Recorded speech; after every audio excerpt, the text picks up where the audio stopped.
Hello students, आज के session में हम आपको दीर्घकाल में फर्म का संतुलन समझाने जा रहे हैं। इससे पहले आपने अल्पकाल में फर्म का संतुलन समझा था, जिसमें कि हमने आपको ये बताया था कि अल्पकाल में फर्म को हानि की स्थिति लाभ प्राप्त होती है, सामान्य लाभ की स्थिति प्राप्त होती है, अत्यधिक लाभ की स्थिति प्राप्त होती है। क्योंकि अल्पकाल में एक फर्म के पास इतना कम समय होता है कि वो मांग के हिसाब से वस्तु की पूर्ति को नहीं बढ़ा घटा सकती। अगर वो मांग के हिसाब से वस्तु की पूर्ति को बढ़ा ले जाती तो उसको लाभ प्राप्त होता है। अगर वह मांग के हिसाब से वस्तु की पूर्ति को नहीं बढ़ा पाती तो उसको हानि प्राप्त होती है।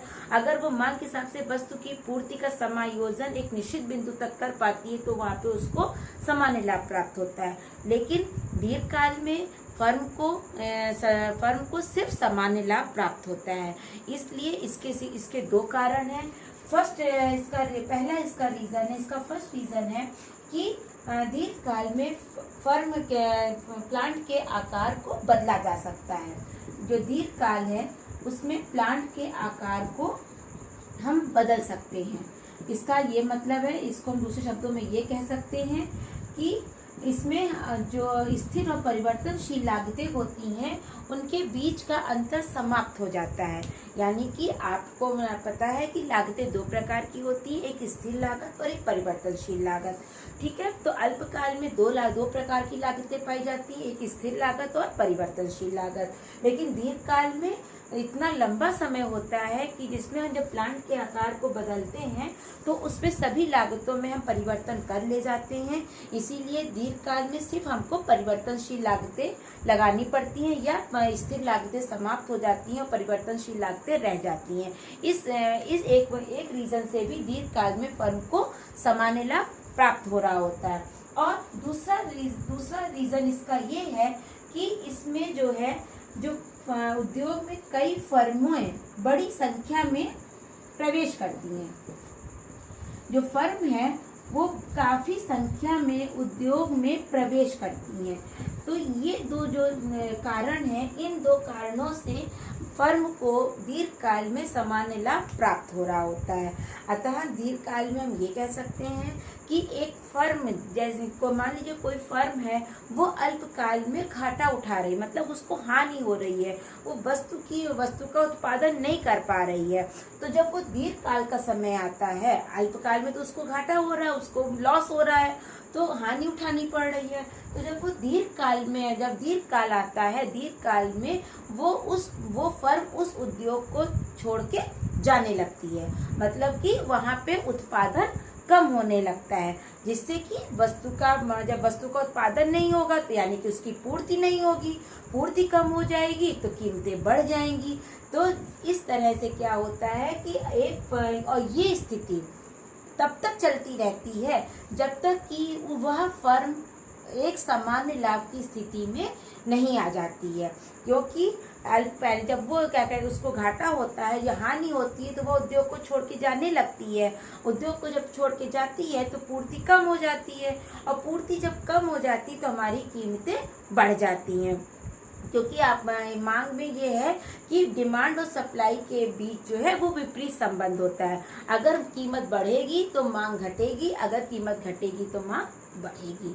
तो अगर पूर्ति कम होगी तो हमारी हमारी कीमत है वो बढ़ जाएगी। और ये कंडीशन तब तक चलती रहती है जब तक कि उस फर्म को सामान्य लाभ प्राप्त नहीं हो जाता है।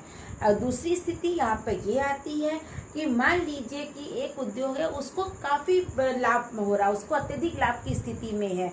जब वो अत्यधिक लाभ की स्थिति में होता है तो उसमें कई फर्में उसमें प्रवेश करने लगती हैं। जैसे छोटी सा एग्जांपल लीजिए, मान लीजिए कोई उद्योग बहुत अच्छा चल रहा होता है तो कई लोग सोचते हैं कि लो हम इसमें इन्वेस्ट करें, इसके साथ मिलकर हम कुछ नया काम करें या एक नई वस्तु का उत्पादन करें। तो जब कोई उद्योग एक अत्यधिक लाभ की स्थिति में होता है तो उसमें कई फर्में उसके साथ आना चाहती हैं या उसमें प्रवेश करना चाहती हैं। जब वो फर्में उसके अंदर आ जाती हैं तो वस्तु की पूर्ति बढ़ जाती है, और जब वस्तु की पूर्ति बढ़ जाएगी तो कीमत हमारी कम हो जाएगी। तो और ये स्थिति तब तक चलती रहती है जब तक कि फर्म को या उद्योग को सामान्य लाभ की स्थिति नहीं प्राप्त होती है। तो जैसा कि पहले पॉइंट पे हमने आपको बताया, पहला पॉइंट हमने आपको ये बताया था कि जिसमें हमारी जो पूर्ति है वो कम हो रही थी और जो कीमत है हमारी वो बढ़ रही थी। और दूसरी स्थिति में हमने आपको बताया कि पूर्ति हमारी बढ़ रही है और कीमत हमारी घट रही है।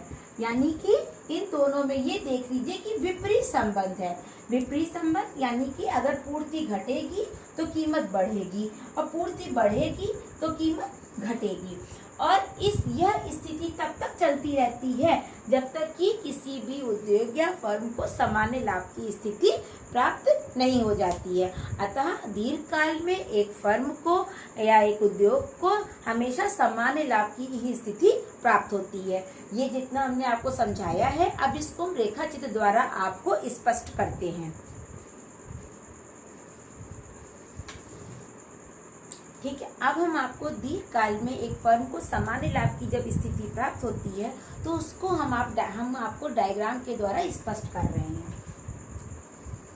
ये देखिए, आपने ये बनाया OXY। ठीक है, ये अल्पकाल में जैसे हमने बनाया था वैसे ही बनाना है सेम। ये हमारी कीमत रेखा है, AR = MR। ये हमारी वस्तु की मात्रा है और ये हमारी वस्तु की कीमत है। मतलब OX पे हमने वस्तु की मात्रा को दिखाया है और OY पे हमने वस्तु की कीमत को दिखाया है। ये और ये हमारी एक कीमत रेखा है। ठीक है, फिर MC वक्र। MC वक्र आपका ये जाएगा यहाँ। ठीक, अब MC वक्र MR को जिस बिंदु पे काट रहा होता है वो बिंदु हमारा संतुलन बिंदु कहलाता है। उससे नीचे ले जाके रेखा खींचते हैं जिसको हम Q से दर्शा रहे हैं। तो ये OQ हमारा हो गई वस्तु की मात्रा, E हमारा हो गया संतुलन बिंदु। ठीक है, अब आप ये जान लीजिए कि जैसे हमने अल्पकाल में सामान्य लाभ का डायग्राम बनाया था, सेम वैसा ही डायग्राम हमको दीर्घकाल में ही बनाना है। तो जिसमें कि AC वक्र E संतुलन बिंदु को छूते हुए जाता है। आप ये AC वक्र बनाएंगे ऐसे और यहाँ पे लिख देंगे LAC। ठीक है, ये LAC आपने अल्पकाल में भी सामान्य लाभ का जब डायग्राम बनाया था जिसमें कि AC वक्र ऐसे E बिंदु को छूते हुए जा रहा था और वहां पे आपने AC लिखा था। ठीक है, तो यहाँ आप ये दो बातें ध्यान दीजिएगा कि जब आपने अल्पकाल में सामान्य लाभ का डायग्राम बनाया था तो वहां पे आपने सिर्फ AC लिखा था। ठीक है, लेकिन दीर्घकाल में जब हम सामान्य लाभ का डायग्राम बनाएंगे तो वहां पे हम लिखेंगे LAC। LAC का मतलब है लॉन्ग पीरियड एवरेज कॉस्ट, मतलब दीर्घकाल में औसत लागत। तो और जो हमने अल्पकाल में AC वक्र बनाया था उसका मतलब होता है कि अल्पकाल की औसत लागत, लेकिन LAC का मतलब होता है लॉन्ग पीरियड एवरेज कॉस्ट, यानी कि दीर्घकाल में किसी वस्तु की औसत लागत। ठीक है, तो ये आपका डायग्राम दीर्घकाल में सामान्य लाभ का डायग्राम है। ये याद रखिएगा कि कभी भी जब बहुविकल्पी आपका ये जो ऑब्जेक्टिव वाला क्वेश्चन आएगा, ऑब्जेक्टिव वाले क्वेश्चन में ये डायग्राम बना होगा, सामान्य लाभ का अगर डायग्राम बना होगा तो उसमें अगर सिंपल AC लिखा होगा तो ऑप्शन में आप ये देखिएगा तब वो आपका अल्पकाल में सामान्य लाभ होगा।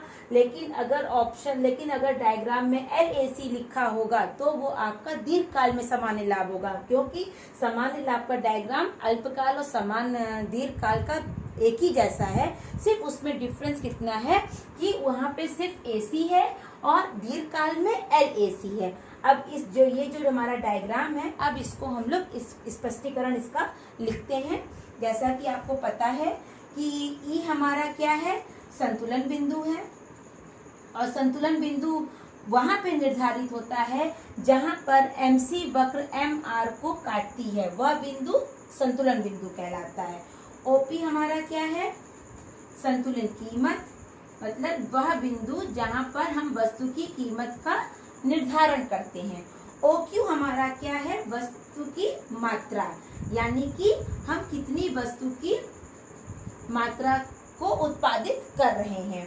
ठीक है, अब आपको पता है कि अल्पकाल में जैसे हम लोग ने गुणा किया था, वस्तु की कीमत को वस्तु की मात्रा को हम गुणा कर लेंगे, तो OP into O Q, OP और ओ क्यू का गुणा कर लेंगे तो हमको आज मिलेगा O P E Q, O P E Q. ये हमारा है सामान्य लाभ। ठीक है, तो आज का जो सेशन था वो दीर्घकाल में सामान्य लाभ का सेशन था।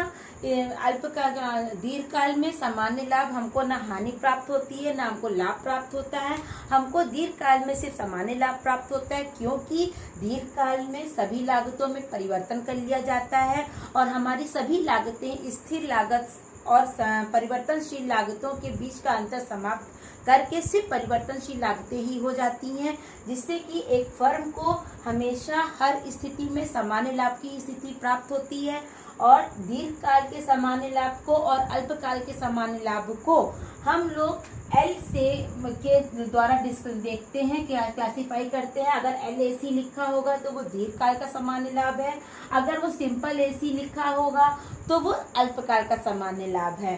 तो अब आज के सेशन में आपको हमने दीर्घकाल में सामान्य लाभ को समझाया है, उसका रेखाचित्र द्वारा स्पष्टीकरण किया है। आशा करते हैं ये रेखाचित्र और इसका स्पष्टीकरण आपको समझ में आया होगा। धन्यवाद।